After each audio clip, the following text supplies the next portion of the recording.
Hello friends, स्वागत है आप सबका हमारे यूट्यूब चैनल पे। फ्रेंड्स, आज हम फिज़िक्स के टॉपिक लेंगे एक जो चैप्टर मैकेनिक्स में से है, प्लेन पोलर कोऑर्डिनेट्स।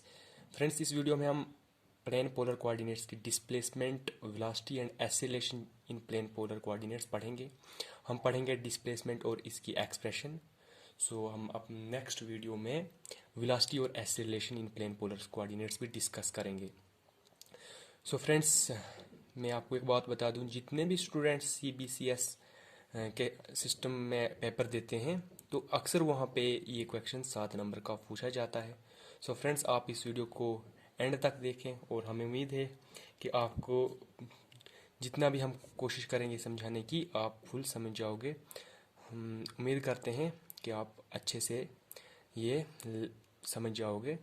फ्रेंड्स, इससे पहले हम वीडियो स्टार्ट करें, फ्रेंड्स आप हमारे यूट्यूब चैनल को सब्सक्राइब कर दें और हाँ, प्रेस बेल आइकन को दबाना ना भूलें और फ्रेंड्स लाइक भी कर दें। फ्रेंड्स, चलिए हम स्टार्ट करते हैं प्लेन पोलर कोऑर्डिनेट से। फ्रेंड्स, प्लेन पोलर कोऑर्डिनेट्स, इससे पहले हम इसकी डिस्प्लेसमेंट में जाएं, हम पढ़ेंगे प्लेन पोलर कोऑर्डिनेट्स होता क्या है। फ्रेंड्स, हम प्लेन पोलर कोऑर्डिनेट्स, जैसे हम देखा हमने लिखा हुआ है प्लेन पोलर कोऑर्डिनेट्स। फ्रेंड्स, इसको हम समझने से पहले इसकी डायग्राम समझते हैं। अगर हम इस डायग्राम को समझ लेंगे तो हम इसकी डेफिनेशन को आराम से निकाल लेंगे। फ्रेंड्स, बेसिकली होता क्या है, हम प्लेन पोलर कोऑर्डिनेट्स में दो एक्सिस लेते हैं, जैसे आपको यहाँ दिख रही हैं, एक एक्सिस एक वाई एक्सिस, और हम इधर एक पॉइंट लेते हैं, कोई पॉइंट जैसे ए है, उसके पोजीशन कोऑर्डिनेट्स हैं आर थीटा, और वो एक एंगल बना रहा है थीटा।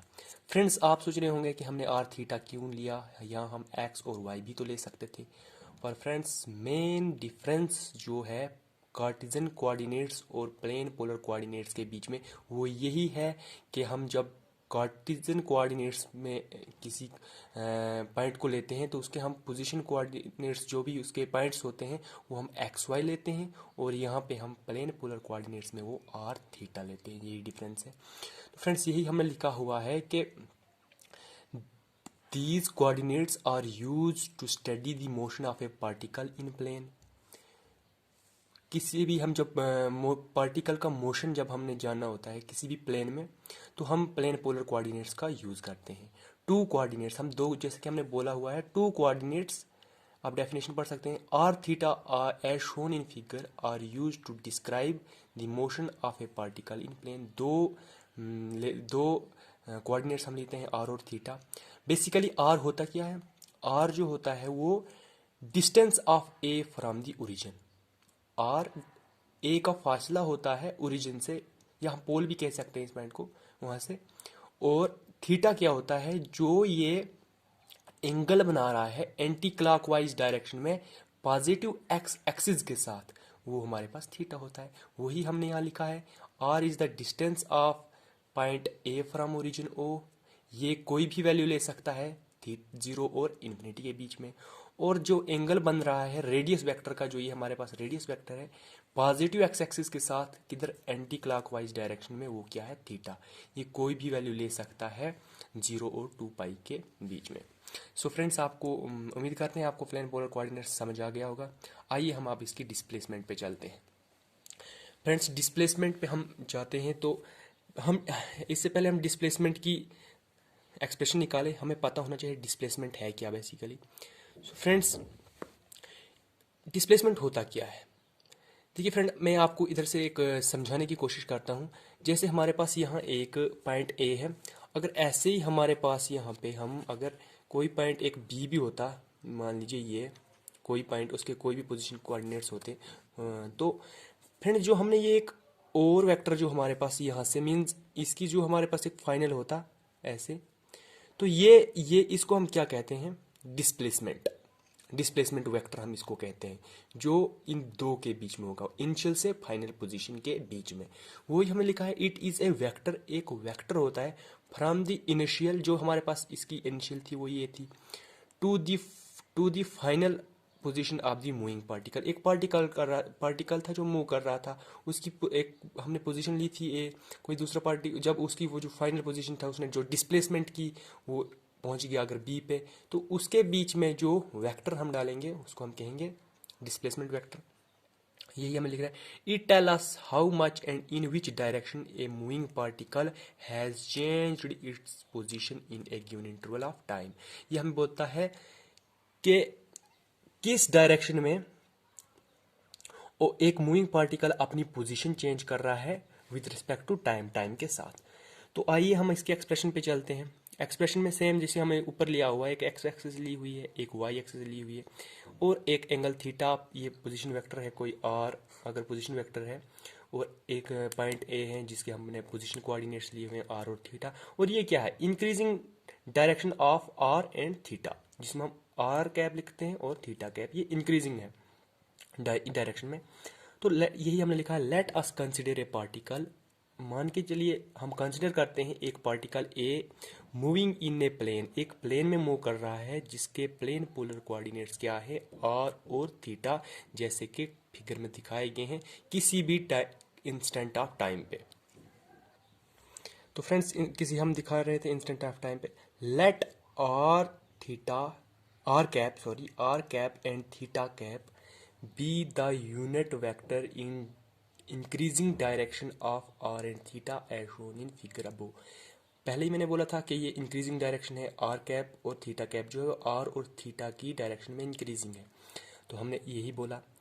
अब हमने जब इंस्टेंटेनियस पोजीशन हम पार्टिकल की, किसी भी पार्टिकल की, जैसे हम इधर ए की ले रहे हैं, तो the instantaneous position of particle A at any time is given by, किसी भी हम पार्टिकल की जब इंस्टेंट पोजीशन देते हैं वो किस तरह देते हैं, r vector is equal to r into r cap, और ये हम मान के चलते हैं हमारे पास इक्वेशन नंबर फर्स्ट।